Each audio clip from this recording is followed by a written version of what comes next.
إبو مقدة يا عدود لسيدا وباقى الليل حيلي إبو مقدة عيدي دانتنا لا بابولي اللهم داني لوري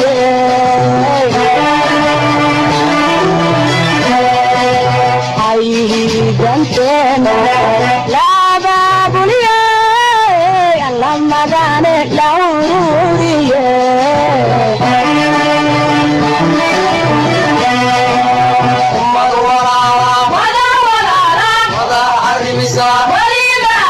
شقار أردي مولود الليل إبو مقدة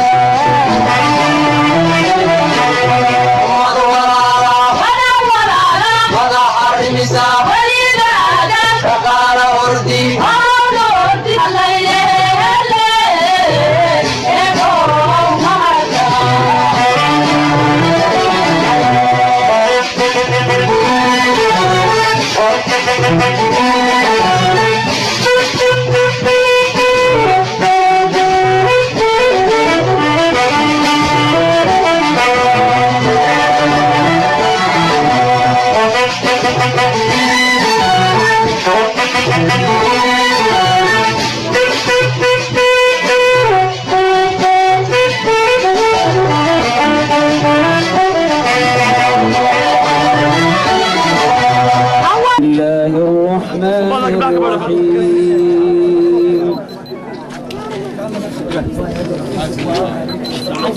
آمن الرسول بما أنزل إليه من ربه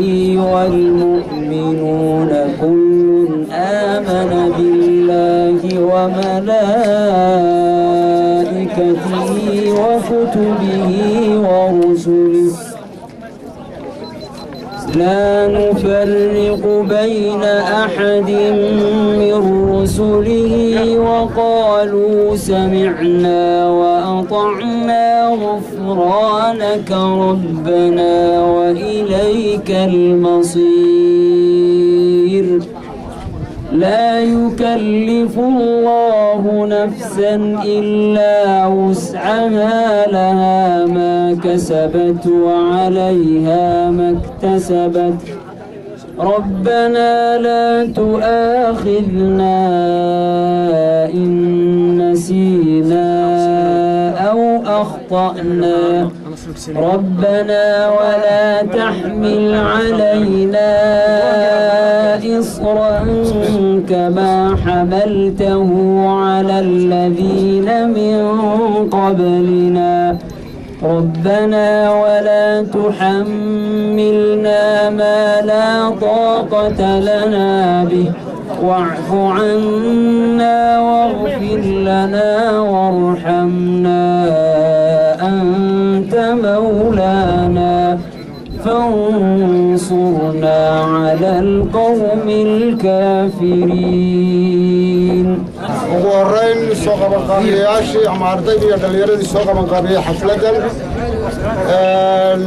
ardayda ka soo qayb gashay dugsiyada sare gaar ahaan kuwa sanadkan ka qalin jebinaya ama ka qalin jebiyeyba fasallada afraad ee dugsiyada sare iyo fasallada sideedaad ee dugsiyada hoose dhexe cuqaasha dhalinyarada kale ururada hooyooyinka xubnaha golaha wasiirada ee hadda goobta ku sugan iyo dhammaan dadweynaha ka soo qayb galay xafladda sharafta badan waxaan ku salaamayaa salaanta islaamka assalaamu calaykum waraxmatullaahi wabarakaatu xafladdu guud ahaan anigu waa furayo waa inoo furan tahay si rasmi ah ayay inoogu furan tahay والسلام عليكم ورحمة الله وبركاته. حفلة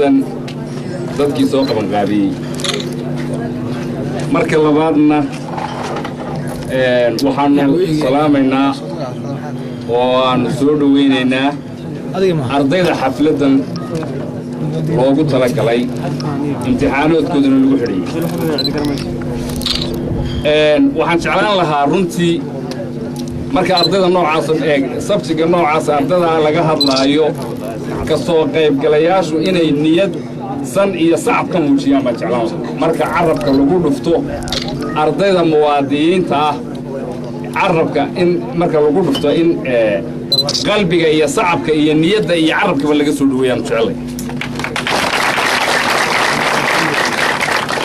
ma doonayno qofku inuu iska soo fadhiyo oo keliya oo daawado oo keliya ma rabno xafladan khaatuma state of Soomaaliya waxaan ku salaamayaa salaanta islaamka assalaamu calaykum waraxmatullaahi wabarakaatuh bacda salaan waxaan halkan mahadnaq ballaaran uga celinaynaa cid kasta oo ka qayb qaadatay imtixaanka ardada khaatuma state ee lagaga qaaday manhaj ay leedahay khaatuma state oo hoostaga dowladda federaalka Soomaaliya waanu aad iyo aad ugu soo dhaweynaa arrintaas cid kasta oo ka soo shaqaysay aad iyo aad bay u mahadsan tahay ilaahay baa mahad iskale laakiin waan u mahad celinaynaa waa guul weeye aad iyo aad u ballaaran oo aynu gaadhnay weeye intaa bacdigeed waxaanu halkan uga mahad celinaynaa dowladda Turkiga ee qabatay shirka Soomaaliyeed ee ka shaqeynaysa danaha Soomaaliya ayaanu halkan mahad ballaaran uga celinaynaa iyadana waxaan kaloo u mahad celinaynaa dowladda Soomaaliya ee federaalka baan u mahad celinaynaa aad iyo aad baan ugu mahad celinaynaa haddaanu nahay odayaasha khaatuma state aad iyo aad baan ugu mahad celinaynaa dowladda Soomaaliya madaxweynaheeda ra'iisul wasaaraha golaha wasiirada baarlamaanka dhammaantood waa u mahad celinaynaa mahad ballaaran baan u haynaa waxaanu halkan ka cambaaraynaynaa oo aanu cambaarayn u soo jeedinaynaa kuwa turunturraynaya ummadda Soomaaliyeed midnimadeeda iyo qarannimadeeda kuwa turunturraynaya ayaanu halkan ka cambaaraynaynaa waxaanu leenahay kuwaas oo dana gaara leh ka daaya turunturrada Soomaaliya dhaba wanaagsan bay haysaa raaca dhabada ay hayso dowladda Soomaaliyeed iyo qaranku raaca baanu leenahay waxaa ka mid ah madaxweynaha maamulka Puntland Faroole aad iyo aad baan u cambaaraynaynaa isagoo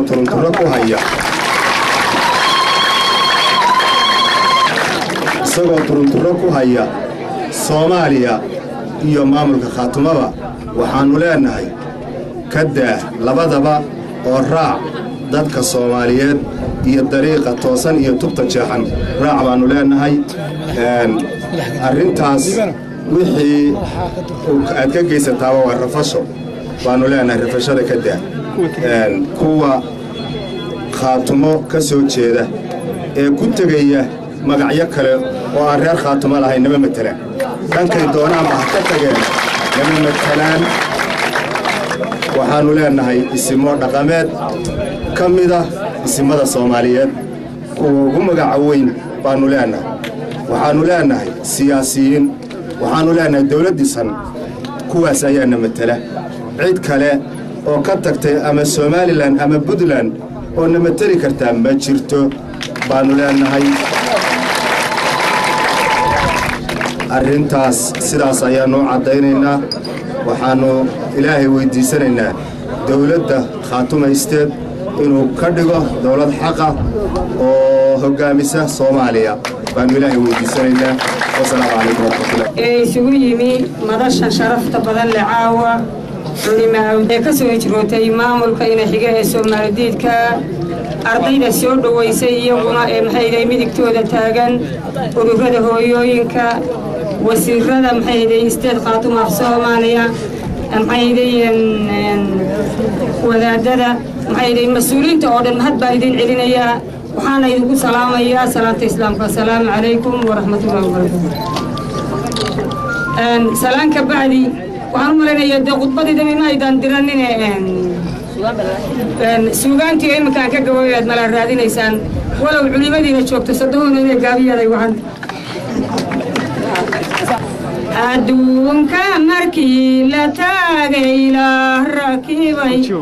أرى لابو ريدو بلغاسكومي أيين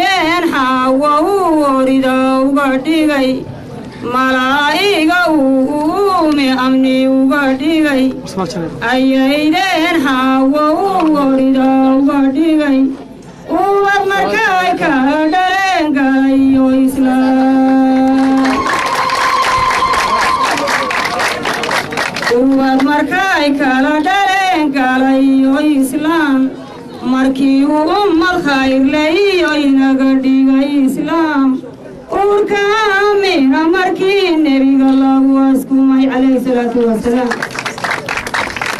وركامي مركي النبي الله واسكم عفر مركو تشيري ونور كصويف باي عفر مركو تشيري دين تلو أخري ايو يقرأ باسمي يري مالك انتو يمي ماركيو يقرأ باسمي يري مالك انتو يمي يا صحاب تراد يسامنين أرلق الله فاشي دين تنا مركوين ماركيو سيد محمد أساسي درويش ودهادكيو ماركيو طاليها سكومي ودهادكيو ماركيو طاليها سكومي التصومالي ما تويندها وفوري أبواني انت يولا يدو ترنشري أبواني انت يولا يدو ترنشرين أبواني انت يولا يدو ترنشرين أرادي يمورها نرمي الرصاص أرادي يمورها نرمي الرصاص أبدي ورانكو على ودن كاغاركا أبدي ورانكو على ودن كاغاركا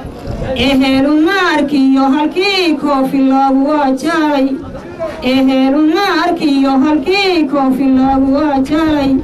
استعماركي يومركاي قالدي يريين أرادي يمورها نرمي الرصاص إبادي ورانكو على ودن كاغاركا As soon as we are Muslim, I'm starting my speech in the name of Allah, the most merciful and the most gracious. Second, I am greeting here all of you. And the best greeter of the Islam that say, peace of Allah be upon you. Be upon you too. And inta kadib maanta waxaa farxad noo ah anagoo ah ardaydii ka soo kacay ka soo jirtay gobolka Sool magaalada Meesalaas aanood in aan kaga qalin jabino horta waa markii koobaad aan helno fikirkayga ugu horeeyay ama hamigii koobaad ee ahaa in aan galno imtixaanaad uu soo diyaariyay maamul goboleedkayga Khaatimisteeda Soomaaliya talabaad uu si habsami ah ama si farxad ku jirto marka hore noogu bilaabay markii dambe noogu dhamaaday waxaan mar labaad farxad noo ah in aan maanta taaganay hoolka weynaaye Axmed Gurey Balaasa Axmed Gurey Balaasa oo aan u taaganay maalintii qalin jabinteeda ama xiritaanka examination-ka dawladeeda Khaatimisteeda Soomaaliya inta kadib waxaan si gaar ah ugu hambalyeeyaa gebi ahaanba bulshooyinta ama shacabweynaha reer Cayn gaar ahaan reer Buuhoodle in haday tahay ururada bulshada hooyooyinka dhalinyarada saxaafadda iyo gebi ahaanba culimadiinka uqaasha hooyooyinka abayaasha dhamaantiinba waxaan idin leeyahay alif mabruuk ku jir hambalyo ma gudi karayna abaalkaad noo gasheen waxaan mar kale u mahadcelinayaa golaha madaxtooyada ee Khaatimisteeda Soomaaliya golaha wasiirada golaha dhaqanka G6 iyo G15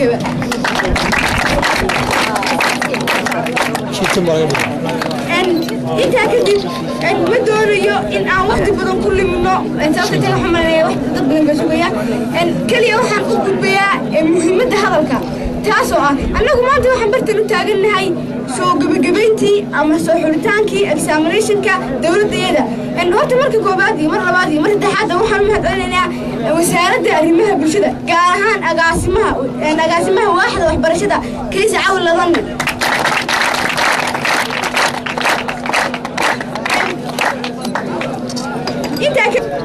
أولا أحييكم بتحية أتت من صميم فؤاد قلبي، تحية لو رفعت إلى السماء لكانت قمرا منيرا، تحية أحلى من العسل وأشد من الحبل وأثقل من الجبل، ألا وهي السلام الله تعالى وبركاته. أما بعد markaan intaa ka soo gudbo waxaan salaamayaa dhammaan dadweynaha reer Khaatumo anoo ka soo bilaabaya golaha madaxtooyada golaha wasiirada golaha deegaanka waxaan kaloo salaamayaa dhammaan ururada bulshada iyo ururada bulshada anigoo ku daraya urur ka dhisan gobolka Sool oo ay ka joogaan xubno ka tirsan ururkaasi halkan ururkaas oo la yiraahdo SYO markaan intaa ka soo gudbo haddaanu nahay ardayda ka timid gobolka Sool annagu ma nihin arday loo kala qaado Muuse Yuusuf iyo Nugaal laakiin waxaanu nahay arday Khaatumo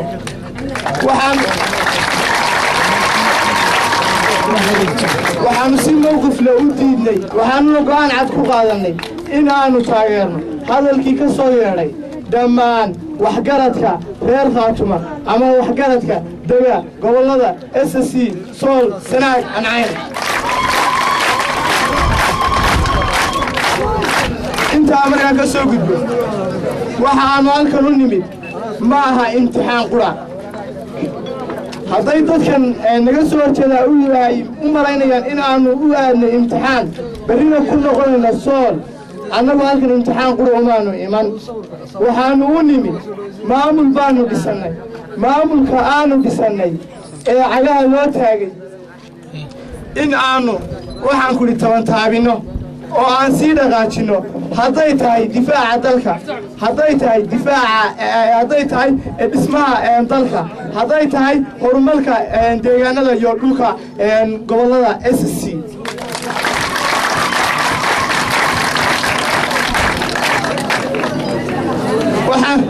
waxaan u malaynayaa inay dad badan ka fakarayaan ama ay isleeyihiin waxaad xidhi doontaan arday intay ka baxday gobolka Sool berri ku soo laaban doontaa laakiin si annagu waxaanu leenahay gobolka Sool waxaanu ku laabanaynaa isagoo xora Thank a lot of people tonight, especially the students of secondary school and the students from Las Hanot. I would like to thank the leader of the students, Abdirahim Suleiman Farah.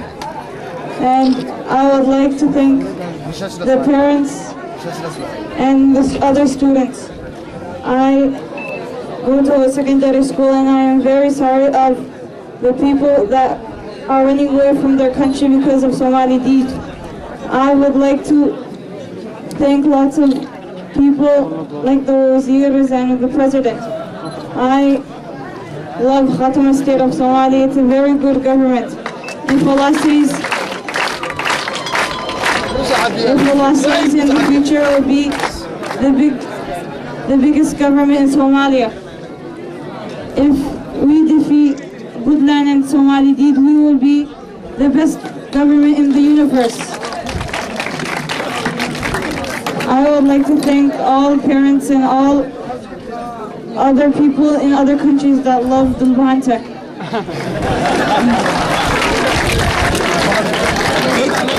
I go to a secondary school and thank all the teachers and the principal, Sheikh Mukhtar, and all other people. السلام عليكم ورحمة الله وبركاته. bulshada kala duwan arday leh ururada dhalinyarada ururada haweenka culimada ganacsatada aad baan idin salaamaya waadna ku mahadsantihiin sida sharafta leh aad uga soo qayb gasheen martiqaadkii laydinka fidiyey inaad ka soo qayb gashaan munaasibadan aynu ku soo khatibayno imtixaankii secondaryga iyo intermediate-ka ee fasalka afraad iyo fasalka siddeedaad ee dhallinyarada reer Khaatumo ee ka kala timid magaalooyin badan oo ka tirsan magaalooyinka Khaatumo iyo meelo ka mid ah Puntland iyo Somaliland. waxaan mahad u soo jeedinayaa reer Cayn sida ay u soo dhaweeyeen isugu xilqaameen ardada ka kala timid meelaha aan magacaabay aad baad ugu mahadsantihiin. waxaan iyagana aan ku soo dhaweynayaa gobolka Cayn oo ku hadlaya afka maamulka Khaatimo dhallinyarada ka kala timid meelaha aan tilmaamay iyagoo yimid gurigoodii meel kasta ka yimaadeen iyagoo u soo maray rafaad badan sidii ay ku iman lahaayeen meesha ay caawa joogaan oo leh dhuumasho oo leh lug ay qarsoo lugeeyeen oo ay ku cadilmeen xataa baabuurtii ay wadeen ama dhiiri ha noqoto ama ha noqoto ay baabuurta ka xumaadeen meelo badan oo jidka ka mid ah oo aan inta annaga lafteedu ka martirganaynanay barba meesha ay joogaan rafaadka ay u soo mareen oo ay u dulqaateen inay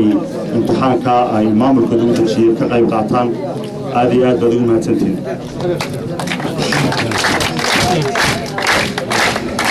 maaha keliya halkan faa'iidada ay imtixaanadu u leeyihiin yani imaantihiin halkan aad timaadeen maaha keliya imtixaanka oo aad gasheen oo aad ku guulaysateen number one taasaa horta ugu weyn inaad ku guulaysataan inaad ka qayb gashaan imtixaankii uu idiin soo sameeyey maamulkiinu oo jiray 4 bilood iyo week markaad gelaysaan 4 bilood 7 casho jiray. waxaa kaloo meesha ku jirta in aad timaadeen deegaano aad leedihiin oo aydan horay u arag oo aad isbarateen ardadii kale ee deegaanada aad timaadeena idinkoo weliba bartay deegaankan aad timaadeen oo haddii wax laydinka weydiiyo sheegi ka hadli karaya sida iminka ay buuhoodle oo kale intay la eg tahay meesha ay ku taalaan waa meel hoose ama meel sare waa part of your study way lafteeda waxbarashadiinay ka mid tahay lafteeda markaad baxaysaan aad tegaysaan dhulka aad tegaysaan xataa xagga geographiga way maaragteeda ka caawinaysaa kaa lafteeda waa faa'iido kale. imtixaankan wuxuu noqonayaa mid taariikhi ah oo la qabanayo xafladan maanta caawa aynu halkan ugu dabaaldegayno oo la qaban doono maalin walba waxaan u jeedaa sanad walba bisha May 28-keedii oo lagu muujinayo maalintii lagu guulaystay imtixaanka Khaatumo ay qaaday ugu horeeyay centralized-ka ahaa waa munaasabad dhici doonta sanad walba maaha caawa xafladda aynu dhigaynaa waa tii 28 bisha taasaa maalin walba aynu dhigi doonta meel walba Khaatumo. waxaynu ka warhaynaa imtixaanadii hore ay geli jirteen ama ha noqoto mid ay qaadi jireen Puntland ama Somaliland deeqda waxbarasho ee la bixiyo aad iyo aad bay ugu yaraayeen ardada reer Khaatumo inay wax ka helaan ama hadday xataa helaan dhibcaha ay loo baahan yahay in lagu helo scholarship lama siin jirin inta ay xaqa u leeyihiin. sanadkii ugu dambeeyey for example haddaan ka soo qaado Puntland 137 arday ayaa scholarship heshay 7 arday bay ku lahaayeen ummadda reer Khaatumo ee markaa ka tirsanayd Puntland. tan iminka aynu qaadayno imtixaanka aynu qaadnay waa imtixaan qof waliba oo ka qayb qaatay uu helayo wixii buundooyinku uu helay isagu qoyska uu la yimaado ayuu xuquuqdiisa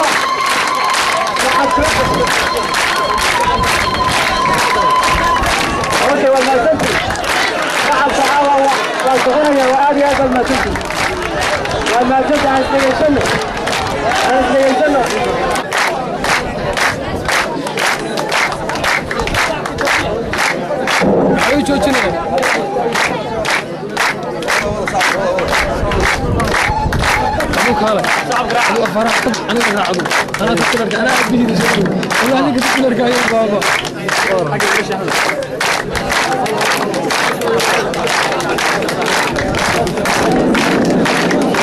بسم الله الرحمن